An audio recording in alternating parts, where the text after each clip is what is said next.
Quand les yeux d'un prédateur mourant ne reflètent plus aucune férocité, mais seulement une supplique qui s'éteint, que faites-vous? Pour un garde forestier solitaire, la réponse allait tout changer. La brume était un fantôme dans la Cedar Valley. Elle se déplaçait à travers les pins. Elle recouvrait les sombres marais. Dans ce coin tranquille du nord du Montana, le silence était une lourde couverture. C'était un silence rempli de pertes. Un jeune lynx roux se déplaçait entre les arbres. Il n'était que peau et os, sa fourrure emmêlée. La faim était une pierre acérée dans son ventre. Il était affamé. Il ira jusqu'à une partie reculée de la vallée. Il sentit l'eau et l'espoir de trouver de la nourriture. Des grenouilles, peut-être. Ou un oiseau lent à la dégustation. Il posa la patte sur ce qui semblait être un sol solide. Ce n'était pas solide. C'était un piège de boue épaisse et sombre. Il s'enfonça rapidement. Ses pattes arrière disparurent dans la fange froide. La panique éclata. Il se débattit et lutta. La lutte ne fit que l'enfoncer davantage. Bientôt, la boue le retint jusqu'à la poitrine. Il était piégé. Pendant 6 heures, il resta immobile. Il était trop faible pour se battre encore. La boue s'alourdit sur sa fourrure. Elle lui vola sa chaleur. Sa respiration était une chose faible et superficielle. Il était proche de la mort. Le feu sauvage dans ses yeux s'était consumé pour ne laisser qu'une seule braise vacillante. Arthur Vance était assis sur son porche. De la vapeur s'élevait de sa tasse de café. Il avait 58 ans. Ses cheveux avaient la couleur du sel et de la cendre. Ses mains étaient rudes, marquées par une vie passée à l'extérieur. Depuis 12 ans, cette petite cabane était son monde. Il était venu ici après la mort d'Eleanor. Leur maison en ville était pleine de son absence. Son rire avait disparu de la cuisine. Ses livres étaient encore près du lit. Là-bas, le silence était assourdissant de souvenirs. Le cancer avait progressé vite. Trop vite. Ici, le silence était différent. Il était rempli du chant des oiseaux. Du bruissement d'un cerf dans les forêts. Du hurlement d'un coyote lointain. C'était un silence qui guérissait. Il ne faisait pas mal. L'air du matin portait la première promesse fraîche de l'automne. Arthur finit son café. Il prit sa canne à pêche et sa boîte à pêche. Il prévoyait de passer la journée au Willow Swamp. C'était un lac marécageux à 3 miles de sa cabane.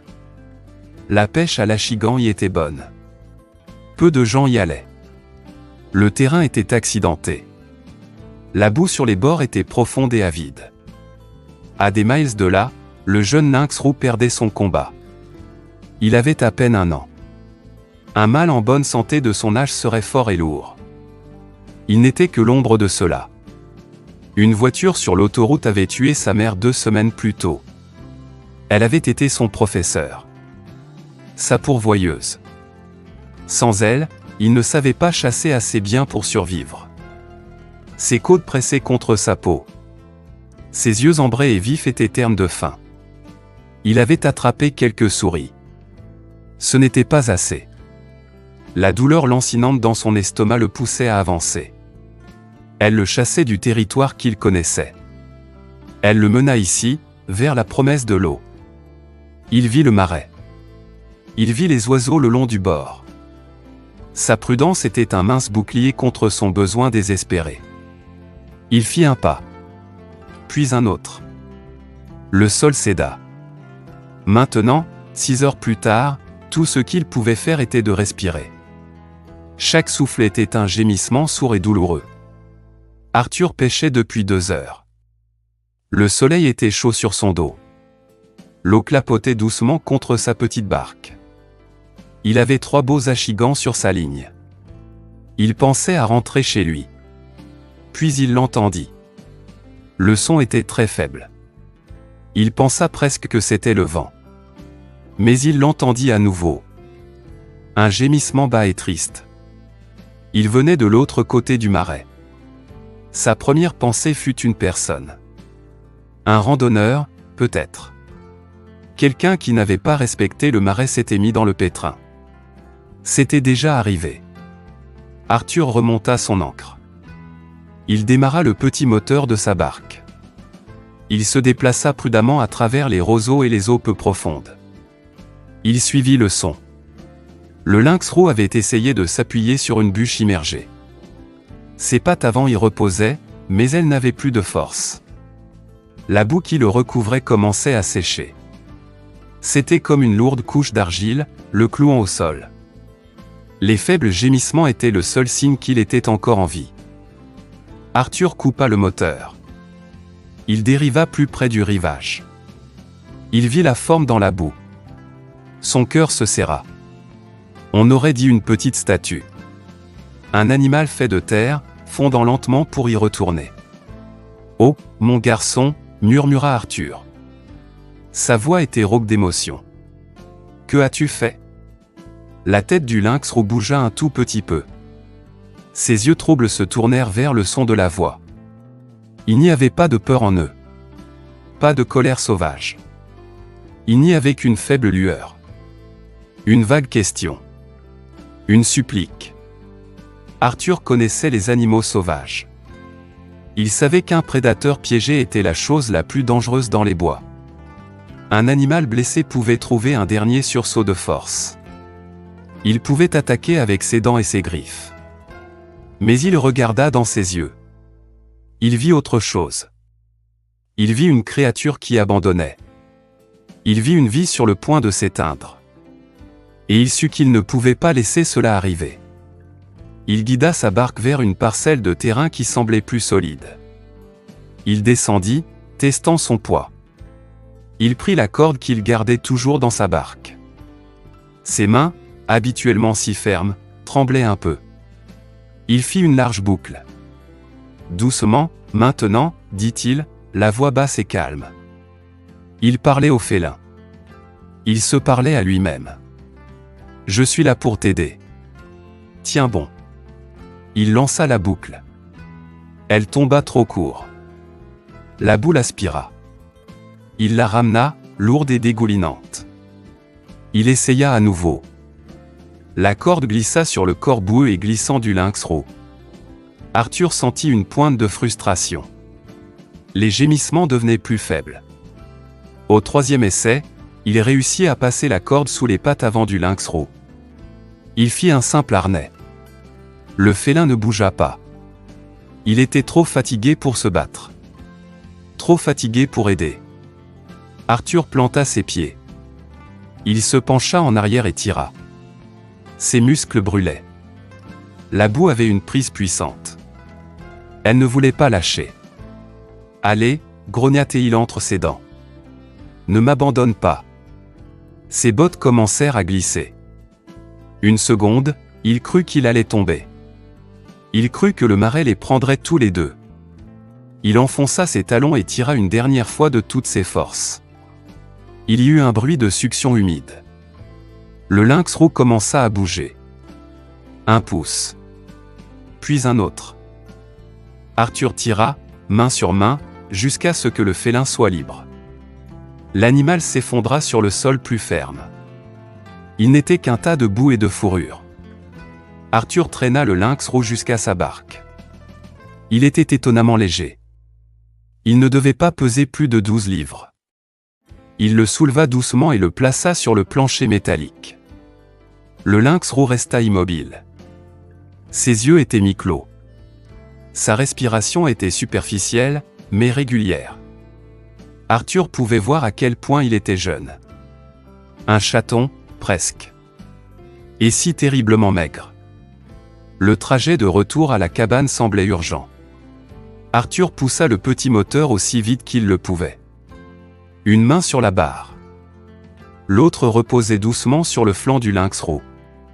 Il pouvait sentir la faible montée et descente de sa poitrine. « Reste avec moi » répétait Arthur encore et encore. « On est presque arrivé. Reste avec moi. » Les yeux du lynx roux s'ouvrirent. Ils étaient fixés sur le visage d'Arthur. Dans ce regard, Arthur ne vit pas un prédateur sauvage. Il vit un autre être. Une créature semblable s'accrochant à la vie. Faisant confiance à un étranger pour le sauver. De retour à la cabane, Arthur eut un problème. Il ne pouvait pas faire entrer l'animal boueux à l'intérieur. Mais il ne pouvait pas non plus le laisser dehors à découvert. Il opta pour le porche couvert. C'était le mieux qu'il pouvait faire. D'abord, il devait enlever la boue. Elle était lourde. Elle était séchée, rendant la respiration difficile pour le félin. Il apporta des seaux d'eau chaude. Il utilisa de vieilles serviettes douces. Il travailla lentement. Il lava les couches de boue et de désespoir. Le lynx roux resta mou et immobile pendant tout le processus. Il n'avait pas l'énergie de protester. À mesure que la boue partait, Arthur vit à quel point c'était grave. Chaque côte était visible. Ses os de la hanche étaient des pointes acérées sous la peau. Son beau pelage tacheté était inégal et terne. « Mon Dieu » souffla Arthur. « Depuis combien de temps es-tu seul, petit gars ?» Quand le félin fut propre, Arthur rentra à l'intérieur. Il revint avec une couverture douce. C'était un vieux kilt qu'Eleanor avait fait. C'était un patchwork de bleu et de vert. Il n'avait jamais pu s'en défaire. Maintenant, il l'enveloppa doucement autour du lynx roux frissonnant. Cela semblait juste. Il sentait qu'Eleanor aurait approuvé. Ensuite, la nourriture. Arthur savait qu'on ne pouvait pas donner un gros repas à un animal affamé. Cela pouvait le tuer. Il alla à son congélateur. Il avait du chevreuil d'un cerf qu'il avait chassé l'automne dernier. Il en décongela un petit morceau. Il le coupa en tout petits morceaux. Il le réchauffa avec ses mains. Il s'agenouilla près du lynx roux. Il tint un petit morceau de viande près de la gueule du félin. Pour la première fois, une étincelle de réelle conscience apparut dans les yeux du lynx roux. Ils se concentrèrent sur la viande. Lentement, sa gueule s'ouvrit. Il prit le morceau de chevreuil. Il mâcha avec grand effort. « C'est ça », encouragea doucement Arthur. Doucement et lentement. Il y en a d'autres. Pendant l'heure qui suivit, Arthur nourrit le lynx roux. Un tout petit morceau de viande. Puis une attente. Puis un autre morceau. À chaque bouchée, un peu plus de vie semblait revenir à l'animal. Il était encore trop faible pour se tenir debout. Mais la lueur dans ses yeux devint un peu plus brillante. Ils ne rompirent jamais leur regard. Arthur se mit à parler. Il raconta au félin la forêt. Il lui parla des poissons dans le lac. Il lui parla d'Eleanor. Il parla de sa solitude. Les mots remplirent l'espace entre eux. Le lynx roux écoutait. Ses yeux ambrés observaient le visage d'Arthur. Le danger immédiat était passé. Mais Arthur savait qu'il n'était pas vétérinaire. Le félin avait besoin de vrais soins médicaux. Il avait besoin d'un endroit approprié pour récupérer. C'était difficile à admettre. Une partie d'Arthur voulait garder le félin. Il voulait le soigner lui-même. Mais il savait que c'était égoïste. Il rentra et appela le centre de sauvetage de la faune sauvage le plus proche. Il était à Kalispell, à 2 heures de route. Une voix de femme répondit. « Montana Wildlife Rescue, ici Evelyn. » Arthur expliqua ce qui s'était passé. Il décrivit sa découverte du lynx roux. Il décrivit son état. Sa voix était pleine d'émotion. Evelyn était calme et professionnelle. « Vous avez bien fait, monsieur Vance. Nous enverrons une équipe tout de suite. Il devrait être là dans environ 2 heures. Gardez-le au chaud et au calme. Ne lui donnez plus de nourriture. Nous devons d'abord l'examiner. » Arthur raccrocha le téléphone. Il retourna sur le porche. Le lynx roux dormait dans le kilt d'Eleanor. Sa respiration était plus profonde maintenant. Plus régulière. Arthur s'assit dans son vieux fauteuil à bascule. Il monta la garde. « Tu sais, dit-il au félin endormi. Je suis venu ici pour être seul. Je pensais que c'était ce dont j'avais besoin après le décès d'Eleanor. Mais peut-être que nous ne sommes pas faits pour être tout seuls. Peut-être que nous sommes censés nous entraider quand on est coincé dans la boue. Les oreilles du lynx roux tressaillirent. Ses yeux s'ouvrirent. Il regarda Arthur. Ce regard ambré et constant le captiva. Pendant un instant, Arthur sentit une lueur de compréhension passer entre eux. Une connexion plus profonde que les mots. L'équipe de sauvetage arriva 2 heures plus tard. Evelyn était avec eux. C'était une femme d'une trentaine d'années. Elle avait des yeux bienveillants et se déplaçait avec une confiance tranquille. Elle s'agenouilla à côté du lynx roux. « Oh, pauvre petite chose » murmura-t-elle. Elle l'examina doucement. Il est gravement dénutri. Déshydraté. Probablement un orphelin. Il est trop jeune pour s'en sortir seul.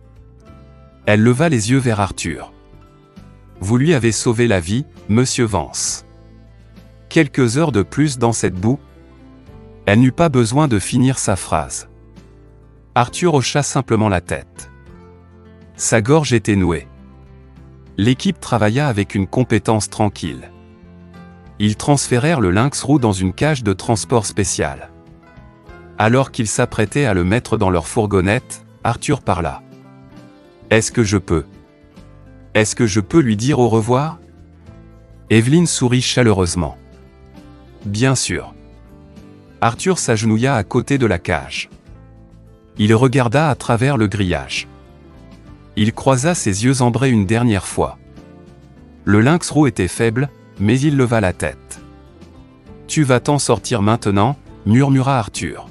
« Ces gens prendront bien soin de toi. Deviens fort. Vie sauvage et libre. C'est tout ce que chacun de nous peut demander. » Il le nomma alors. Un nom qui semblait juste. « Ton nom est Chance.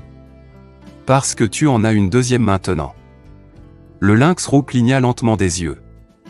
C'était un geste qu'il avait vu faire au chat domestique. Un signe de confiance. De paix. L'équipe chargea la cage dans la fourgonnette. Arthur se tenait sur son porche. Il tenait le kilt d'Eleanor dans ses mains. Evelyn s'arrêta avant de monter. « Voudriez-vous que nous vous appelions pour vous donner des nouvelles ? Nous ne le faisons pas normalement, mais dans ce cas. » « Oui, » dit rapidement Arthur. « J'aimerais beaucoup. » La fourgonnette s'éloigna. Elle descendit le long chemin de terre. Arthur la regarda partir. Il vit le lynx roux, Chance, tourner la tête dans la cage. Ses yeux ambrés restèrent fixés sur Arthur jusqu'à ce que la fourgonnette disparaisse. La cabane semblait différente ce soir-là. Le silence revint. Mais ce n'était pas le silence paisible auquel il était habitué. C'était un silence vide. Il s'assit sur le porche. Il drapa le kilt d'Eleanor sur ses genoux. Il regarda les arbres sombres. Il pensa à un petit animal courageux se dirigeant vers une nouvelle vie. Une semaine plus tard, son téléphone sonna. C'était Evelyn. « Monsieur Vance ? J'ai de bonnes nouvelles. Votre lynx roux, Chance, se porte à merveille. Il a déjà pris 2 livres. Il retrouve ses forces. Le personnel ici n'en revient pas. Ils n'ont jamais vu un animal sauvage faire confiance à une personne si rapidement. » Arthur serra fort le téléphone. Il sentit une vague de soulagement si forte qu'elle faillit lui faire plier les genoux. « Chance, » dit-il, aimant le son du nom. « C'est bien. C'est très bien. Il a encore un long chemin à parcourir, » dit Evelyn. « Mais nous sommes optimistes. Il est jeune. Et maintenant qu'il reçoit la bonne nourriture, sa personnalité se révèle. Il est joueur. Mais il reste très sauvage, ce qui est ce que nous voulons voir. » Au cours des semaines suivantes, Evelyn appela tous les quelques jours. Chaque appel était une bonne nouvelle. Chance prospérait. Il apprenait à chasser dans un enclos spécial. Il devenait le prédateur fort et magnifique qu'il était censé être. Arthur vivait pour ses appels. Ils étaient un rayon de soleil dans sa vie tranquille. Un mois après le sauvetage, Arthur reçut un appel spécial. Chance est prêt à être déplacé dans un enclos plus grand, semi-sauvage, lui dit Evelyn. C'est la dernière étape avant que nous décidions s'il peut être relâché. Nous avons pensé que vous aimeriez peut-être le voir. Une dernière fois. Le trajet jusqu'à Kalispell sembla long. Arthur était nerveux. Il ne savait pas à quoi s'attendre. Chance se souviendrait-il de lui? Est-ce que ça avait de l'importance? Evelyn le rencontra au centre de sauvetage. Elle le conduisit à un bâtiment spécial. Il avait une grande vitre qui donnait sur un immense enclos naturel. Il y avait des arbres, des rochers et un petit ruisseau. On aurait dit un morceau de la forêt elle-même. Il est là-dedans, dit-elle doucement. Il pourrait ne pas sortir. Nous allons juste attendre et voir. Arthur se tenait à la fenêtre. Il scruta l'enclos. Son cœur battait la chamade. Puis, il vit un mouvement. Une silhouette émergea de derrière un groupe de gros rochers. C'était Chance. Le souffle d'Arthur se coupa dans sa gorge. Le changement était stupéfiant. La créature affamée et boueuse qu'il avait sortie du marais avait disparu. À sa place se trouvait un magnifique jeune lynx roux. Sa fourrure était épaisse et brillante. Ses taches étaient claires et sombres. Des muscles puissants se mouvaient sous sa peau. Ses yeux étaient vifs et perçants. Il était l'image même de la santé sauvage. Chance s'arrêta. Il leva le nez en l'air. Il goûta les odeurs dans le vent. Puis sa tête se tourna. Ses yeux ambrés regardèrent directement la vitre d'observation. Ils trouvèrent ceux d'Arthur. Pendant un long moment, ils restèrent là. Homme et lynx roux. Le monde extérieur à la fenêtre sembla disparaître. Chance fit quelques pas de plus. Il ne quitta jamais Arthur des yeux. Il se souvient de vous, murmura Evelyn. Elle semblait stupéfaite. C'est très rare. Arthur leva la main. Il plaça sa paume à plat contre la vitre froide.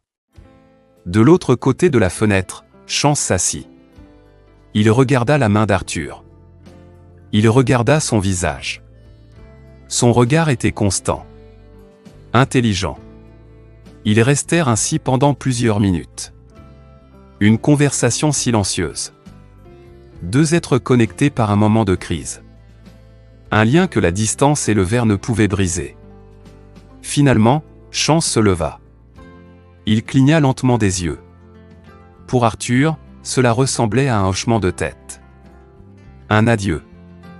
Puis il se tourna et se fondit à nouveau dans les arbres et les ombres de sa nouvelle demeure. La nature sauvage le rappelait. Comme il se devait. Sera-t-il relâché? Demanda Arthur. Sa voix était rauque. Nous le pensons, dit Evelyn en marchant avec lui vers l'entrée.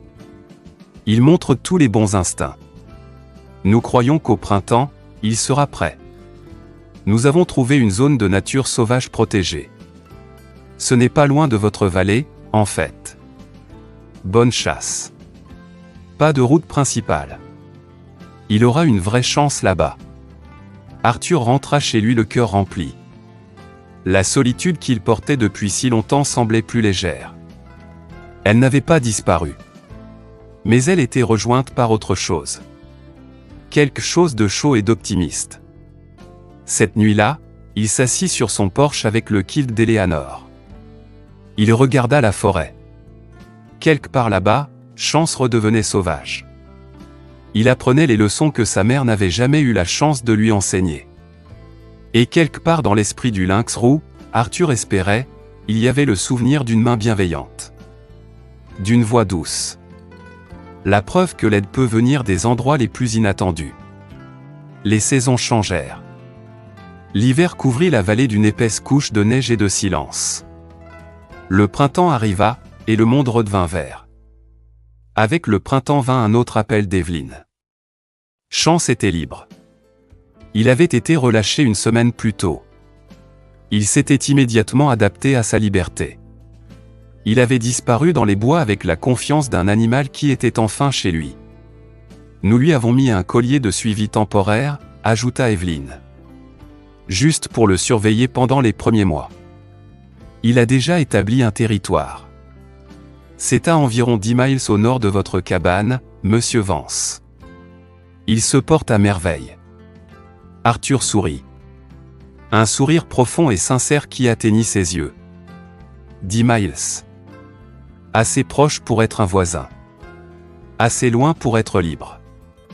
Maintenant, quand Arthur s'assoit sur son porche avec son café du matin, le monde semble différent. Parfois, par une soirée calme, il entend un son porté par le vent. C'est le cri rauque et perçant d'un lynx roux.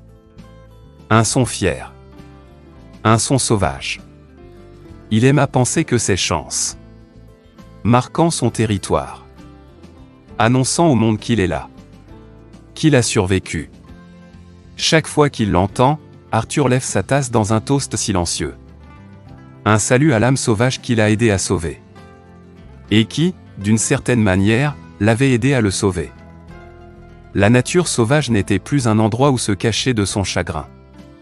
C'était un lieu plein de vie. Plein de connexions. Plein de secondes chances. En sauvant Chance, il s'était souvenu de quelque chose qu'Eleanor avait toujours su. L'amour ne diminue pas avec la perte. Il grandit. Il trouve de nouvelles façons de s'exprimer. Il tend la main aux autres âmes dans le besoin. Et parfois, lors des nuits les plus claires, quand la lune est brillante et que les étoiles sont comme des diamants éparpillés, Arthur regarde vers la lisière sombre des arbres. Il pense voir un scintillement de mouvement. Un éclair de 2 yeux ambrés, observant depuis le bord des bois. Ils ne sont pas une menace. Ils sont juste une présence. Une créature sauvage se souvenant d'une gentillesse. Un homme se souvenant de ce que c'est que de se soucier. Et tous les deux, homme et lynx roux, partageant la compréhension silencieuse que certains liens ne peuvent jamais être rompus.